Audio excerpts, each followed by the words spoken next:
How in the world did Vanquish Soul manage to climb up to the top of this regional?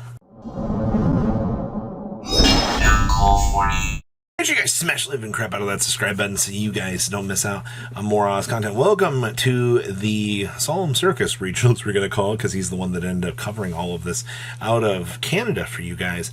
And I have no idea how Vanquish Soul managed to put itself on the top of this regional, but it somehow managed to do it. And I honestly think that that's genuinely impressive out here, because your meta does not really call for this. All right, most people they're going to swear by, the rest of the meta. They're going to be like, no, this isn't a deck that should be doing well. I mean, I do kind of agree with that statement, but this wasn't just a one-time occurrence. Two of these managed to somehow top this event as well. Like, I don't know, man. Like, that really does tell me something here. And we also had Unchained kind of bringing up the rear here, as well as a 2 of, which, I mean, that deck is pretty much the big metagame contender next to what we're kind of used to seeing at this point in time. I mean, there are 3 decks in the room that are extremely scary, and those are usually Unchained, Rescue Ace, and Tier. So if you've got all of your standard metagame finishers here kind of competing here, okay. Now, your one-ups here are pretty straightforward. You had one Labyrinth duelist managing to make it on into Top Cut, which, that's kind of interesting. Labyrinth has been not doing necessarily the best out here. We also had one Tier Elements. Hey, now that's what I want to see out here. We also have a Rescue Ace duelist, not 2, not 3, only 1 Rescue Ace managed to creep on in. And then we have a branded Chimera deck down here as well. So, I mean, most of your meta was present for this Top Cut. It's just the power of Vanquish Soul was just so great that it was able to grind out everything else that was present for this event, and that seems absolutely amazing to me. Let's pass on over to those top deck list. Winning our event here was none other than Vanquish Soul, actually, like I said, overcoming all of the odds here.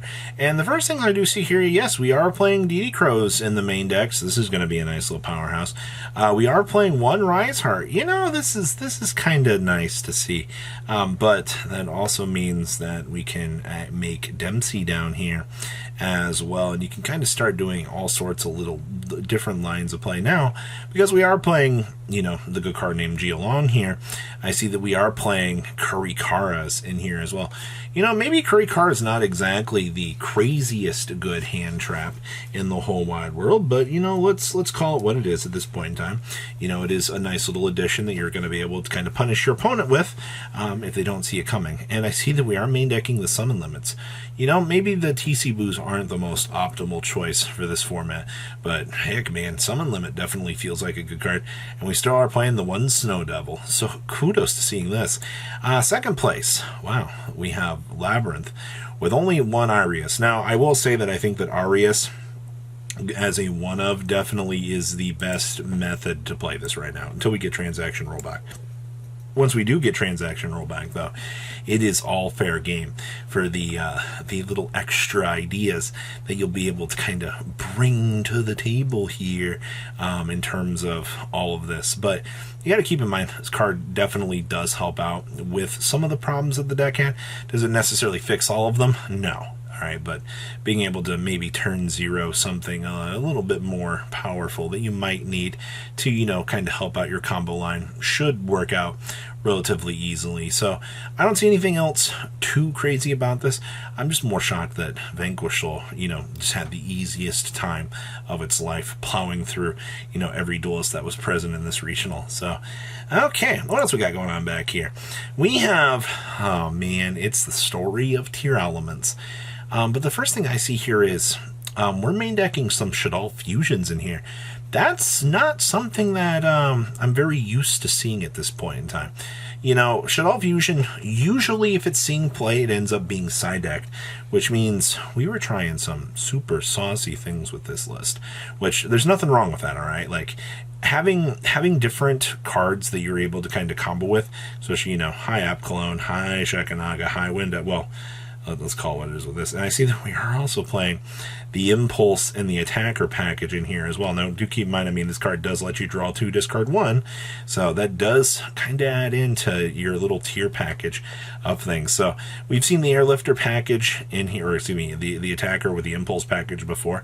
It didn't really stick around too long, but the fact that some duelists did manage to bring it on back to the table, very, very nice. Now, we also have another Vanquish Soul list for you. Now, I see that today we were feeling a lot more brave than normal. The fact that this list managed to bring Shifter with it has a 1-of, by the way.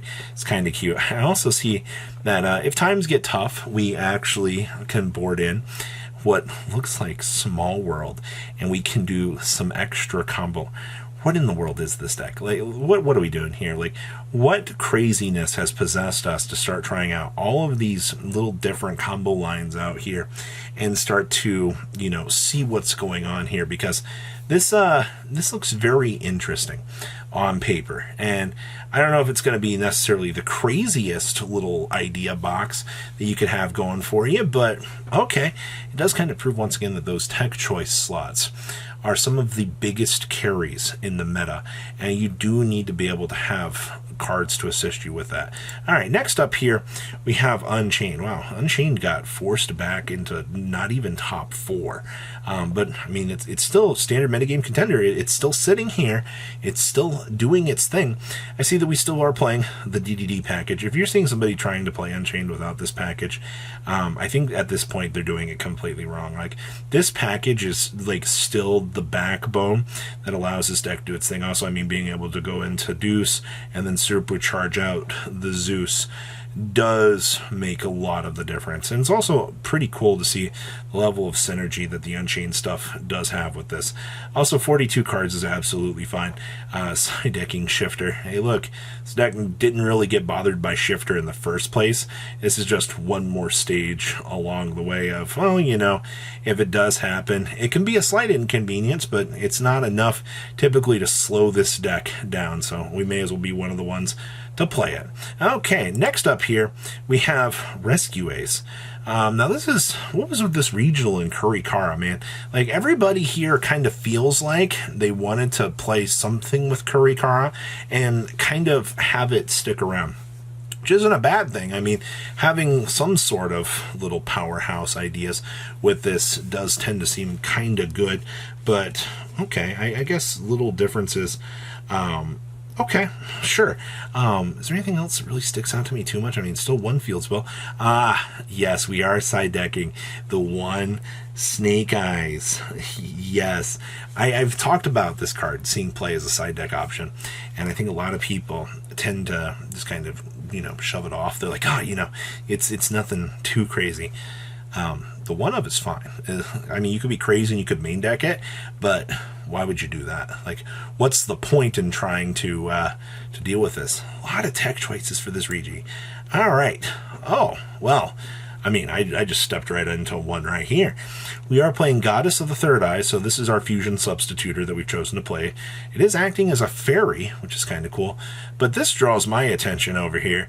The End of the Anubis. Remember, while face up, all effects, spells, traps, and monsters cards, the target of cards in the graveyard or activate in the graveyard are negated, and it is a fiend monster that can be special summoned.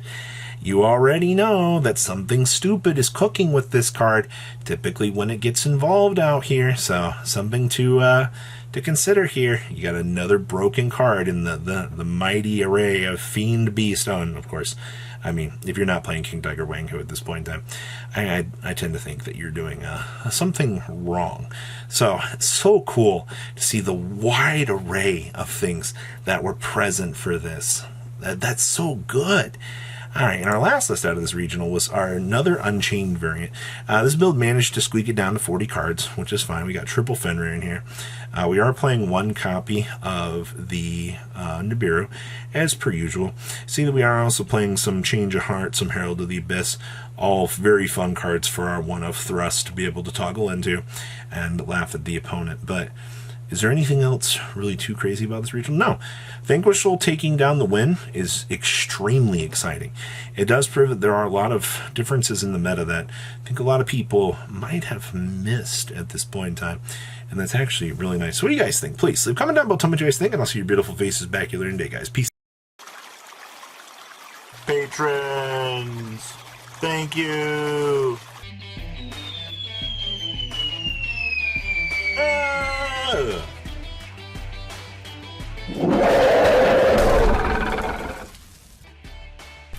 Thank you so much for watching. Check out these other videos.